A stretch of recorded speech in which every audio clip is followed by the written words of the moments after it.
fresh when your mother cries.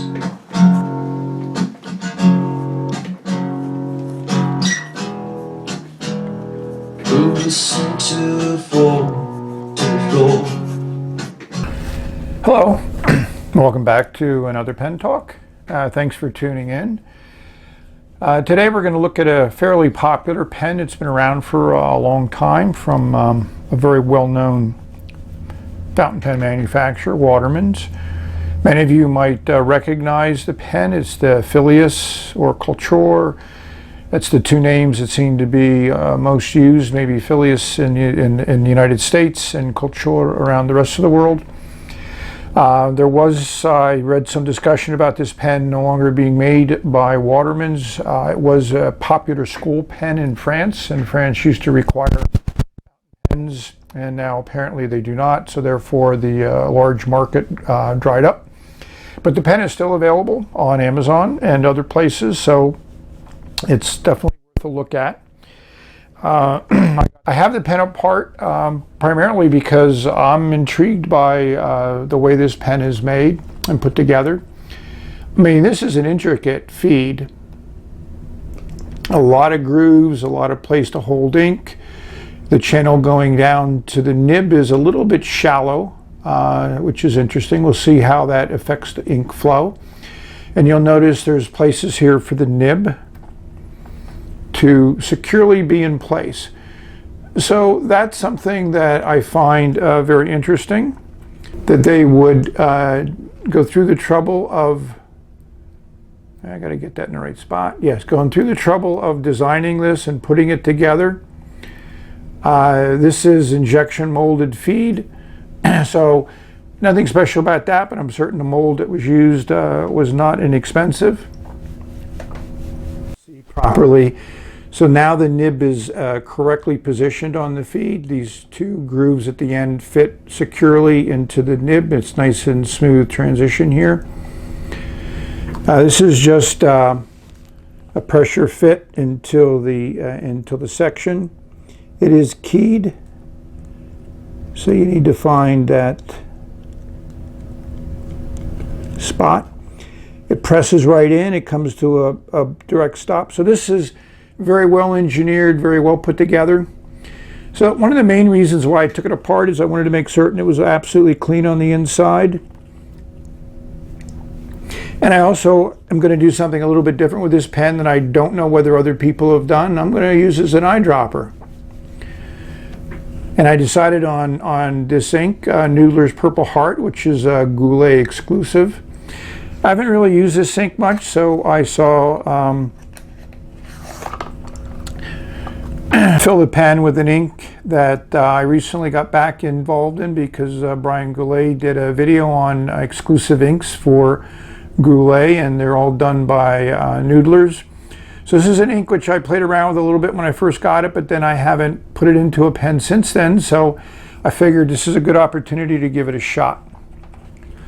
Before we actually do that, I just wanted to do a little comparison for those of you who might be interested in how this pen relates to some other pens which you may have or may be involved with. So here's a 78G, which is a little bit less expensive, but a similar vein. And I think the Phileas is definitely more well made. Here's a TWSBI 580, and I think it's nice to compare the transparency, and it's always your Lamy Safari to compare with size. So they're all similar length. So I thought, let's take a look at this plastic, this clear resin. All injection molded, but I think part of the challenge is clear resins obviously require a clean environment. It's nice how you can actually see the nib inside of the Waterman. The black top is, I think people have said, I don't really care one way or the other about it being clear, probably would not add to the pen. I think it'd be nice if it was in different colors, but maybe there is a version of it that is in different colors. Weight-wise, this is definitely a light pen. So let's put it on the scales. I'm not going to guess, and see what it comes in at. Ooh, a little bit less than 15 grams, which is certainly on the light side for a pen. And the cap is about 6.3 grams. So, you know, it's just a light pen. There's no thing that you're going to notice this weight is going to have any impact on you. So let's not delay any longer. Let's fill this barrel up and see how the ink disperses through the transparent section. I like using this syringe, which I got from the Goulets, one of my early purchases from them. What's really nice is you can measure exactly how much ink is going in. So I have it filled up to close to 5 milliliters. So let's see how that fits into this barrel.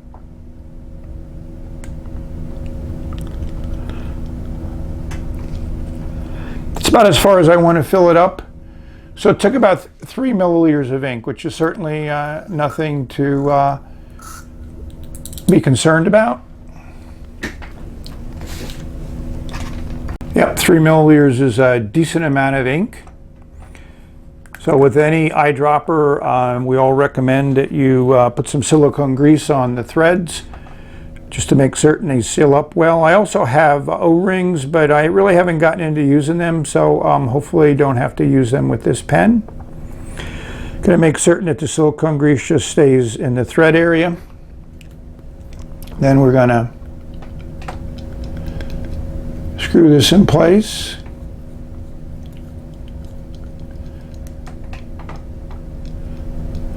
Got a little bit of ink there, which comes off. So with the Petite one, I got really to explore how the capillary action works. So let's take a look at this and see what we can see. The ink is starting to fill in, which is what we would expect. Get a little bit better light from this direction.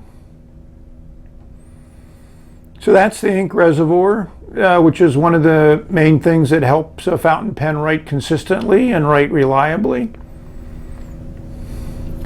I would say it generally takes a minute or more for the ink to fully saturate the feed when you do an eyedropper. And I could have obviously put another milliliter in there, or maybe even more, so 4 milliliters is easily something that you could do.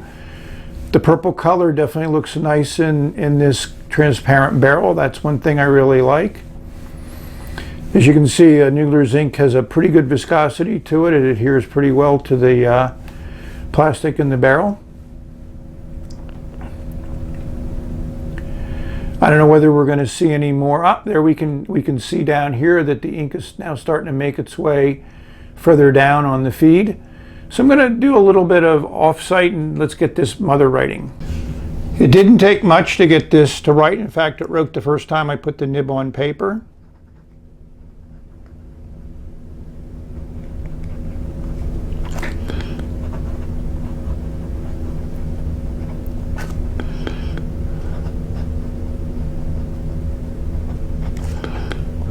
I would call this a fine nib. It is smooth. Looks a little bit on the dry side, and it is.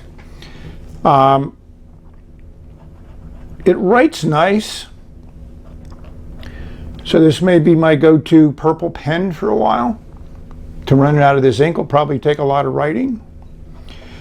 So hopefully I like this little short view of a pen that a lot of people have looked at that I think merits an additional look, and you can use it as an eyedropper and put a lot of ink in it and write for a long, long time.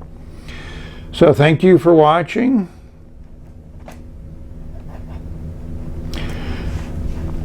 And this is the end. Have a lot of writing experiences. Have all of them be great. Enjoy your day. Bye.